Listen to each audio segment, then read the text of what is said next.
May the words of my mouth and the meditation of all of our hearts be acceptable in your sight, O Lord, our strength and our Redeemer. Amen. Please be seated. Nothing lasts forever, especially news cycles. News cycles are very short these days, have you noticed? If they still exist at all. I'm not sure that they do. And I remember back when I was 8, and every evening our family would tune in to Tom Brokaw to learn what was going on in the world, what had happened during that day. But now each of us has the news at our fingertips, right? Day and night. Our devices constantly ping, buzz in our pockets to tell us what we should be outraged by. A steady drip, an occasional deluge, fires, floods, earthquakes, assassinations, massacres, partisan conflict rages. Rhetoric has been ratcheted up to a really, really shrill and ugly level. Our fellow Americans are now supposed to be held as our enemies unless they agree perfectly with our preferred ideology.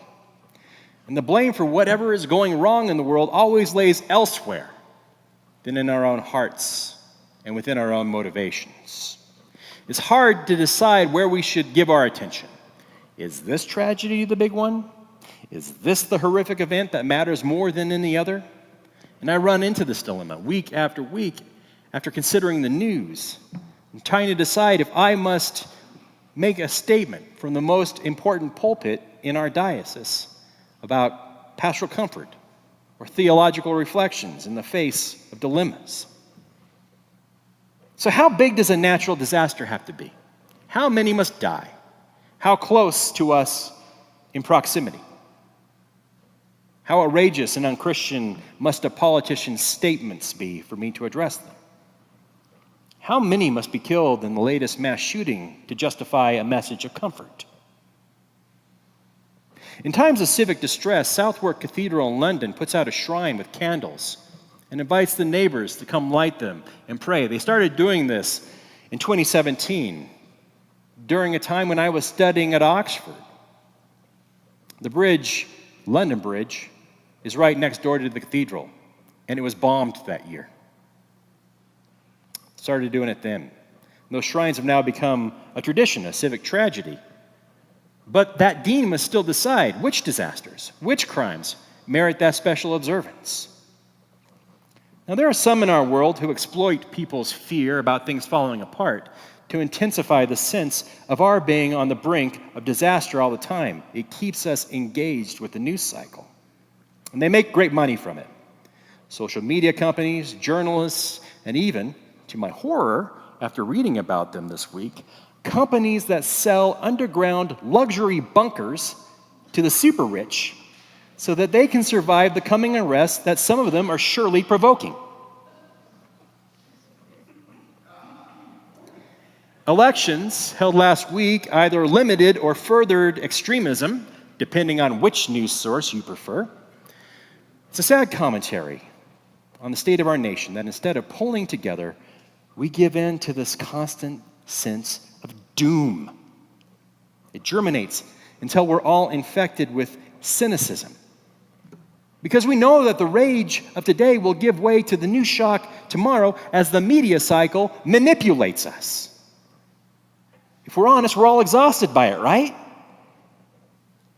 And yet we still consume it as social media sells us to their marketers. Because of that, those institutions and belief systems in which we have historically been able to put our trust have become too weak to help us. The U.S. Constitution, the nuclear family, the Christian church. In response, we instead make ourselves numb, maybe with alcohol or drugs or overwork. My favorite, doom scrolling. Whatever project we face in the day that lies ahead really doesn't matter in the face of general social collapse anyway, right? We don't even seem to realize that this chronic meaningless is overtaking us. We've lost touch with God's creative vision. We don't give voice to our faith in public areas outside this church and others like it. Nihilism has become our national idol. And one day, yes, everything will lay in ruins or in our death, regardless of our actions today. But sisters and brothers, pause and breathe.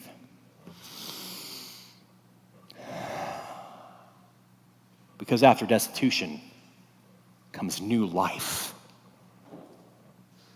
Today's gospel account happens in Jerusalem. It's on the day before the crucifixion. People in the crowd around Jesus, people of faith like us, are focused on the temple instead of the Lord that's in their midst. They appreciate the fine materials, this lovely facade, and like many things people say about this cathedral when they visit, it was a true classic. See, but the temple in Jerusalem wasn't just an ordinary building. It was God's very dwelling place on earth, where all meaning was made. The temple was the site of ritual liturgy and practices, and also all holidays. It was massive and beautiful. It was the source of meaningfulness and security and belonging, and it was Disneyland all in one shot. It inspired affection as shown in the Psalms. How lovely is your dwelling place, O Lord of hosts. My soul longs, indeed it faints for the courts of the Lord. My heart and my flesh sing for joy to the living God. Psalm 84:1. Today, we'd probably say that the temple was Instagrammable. But more than that, it was the architectural embodiment of power in Judaism. And our physical structures are like that too, right? The London Bridge, the U.S. Capitol. These are symbols, not just buildings. Institutions once thought indestructible, ones that you could trust to live on after you, just as they had been there before you. But they too have been attacked in recent years. Nothing is safe from anger or entropy. There are days in your life when the life that you knew is simply gone.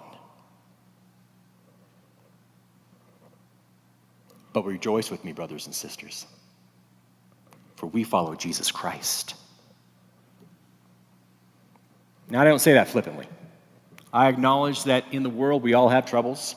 And I know you do because you come and talk to me about them. That marriage that will never heal from that wound.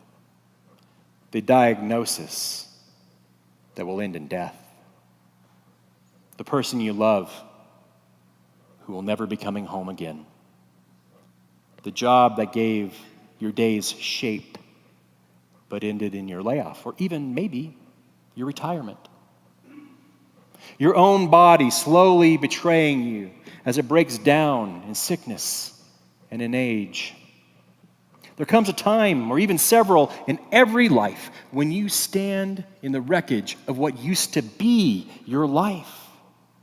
And when that temple, that structured set of expectations you built everything around, becomes a pile of rubble. We all have those gilded temples to admire, right? Not just the one in ancient Jerusalem with its towering stones and fine golden trim. I mean those things that you were certain were forever secure, your important role in society. That relationship, your very identity, the future income that you've been counting on. We've all lost something that we thought was rock solid and permanent until the day that it wasn't. In today's gospel, even as Jesus approaches his own death, his disciples can't stop staring at a building instead of listening to him. Look at these stones. Look at this building. Surely this will last forever. But then Jesus tells us the naked truth of physical things and human lives. Not one stone will be left upon another. Luke's listeners definitely knew what that felt like. This account is not just a reassurance before disaster. By the time Luke wrote all this down, recounting this story of the gospel, the temple in Jerusalem had already been destroyed by the Romans, who had previously crucified their Lord. What Jesus had warned in this passage was already a horrifying reality to them. They stood amongst the wreckage.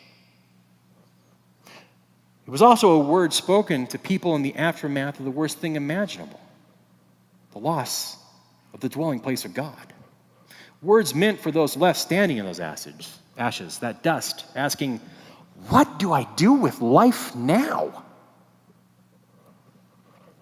Jesus doesn't respond how we wish he would. He doesn't tell us how to rebuild. He doesn't say how we can get back to being great again or even just to normal. He doesn't even tell us how to avoid more pain.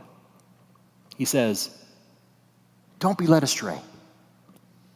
Don't chase after false messiahs, no matter what they promise. Don't surrender to fear. Yeah, there will be wars. There will be betrayals. There will be suffering. You will die.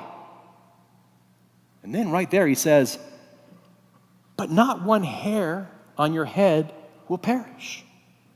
It sounds nonsensical, a contradiction. He just said you're going to die. But it's not. Because Jesus' promise isn't that death won't touch us. No, his promise is that death does not get the last word. The collapse is not the conclusion. The wound is not the end. Death is not your final chapter. Resurrection is. And this hope doesn't come from optimism or toughness.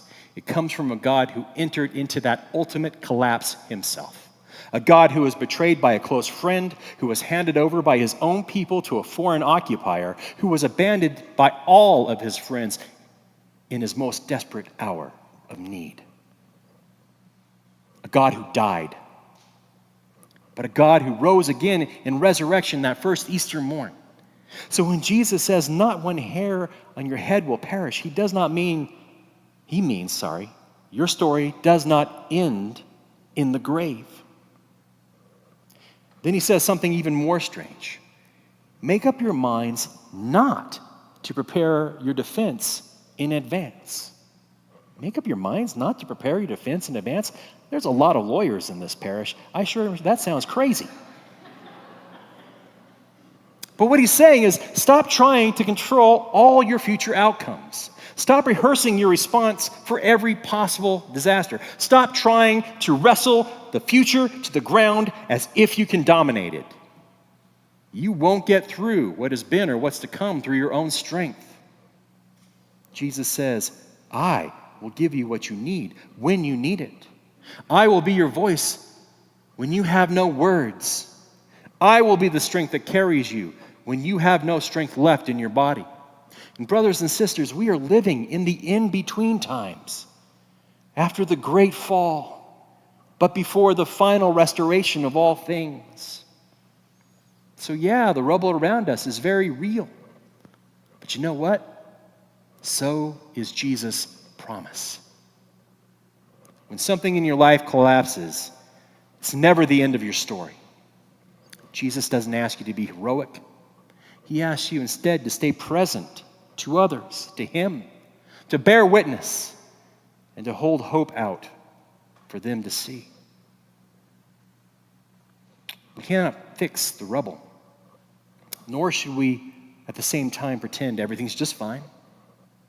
Instead, let us sit a moment with each other in the ashes and then whisper to one another the great story.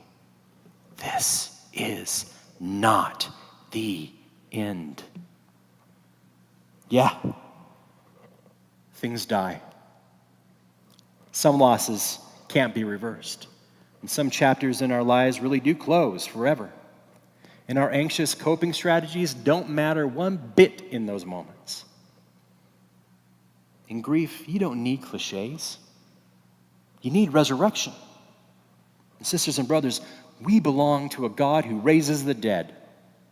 So when Jesus says, this will give you an opportunity to testify, he doesn't mean that you should make a big speech or have a giant rally. He means that our very life itself should speak about the new life to come, our continued breathing despite it all, our stubborn belonging with one another, our quiet endurance. These all bear witness to the God who refuses to let death win. When the world feels like it's ending, Jesus says, stand up, raise your heads. Your redemption is drawing near. He does not say, be stronger. He does not say, do better. He does not say, you've got this. He just says, look up at me, not at these ruins, not at your yawning grave, not at your loss. Look to the God who has you now forever, who descended into death and rose again for you, who specializes in resurrection. Our temples fall, but we are loved by the God who raises the dead. And that, sisters and brothers, changes everything. Amen.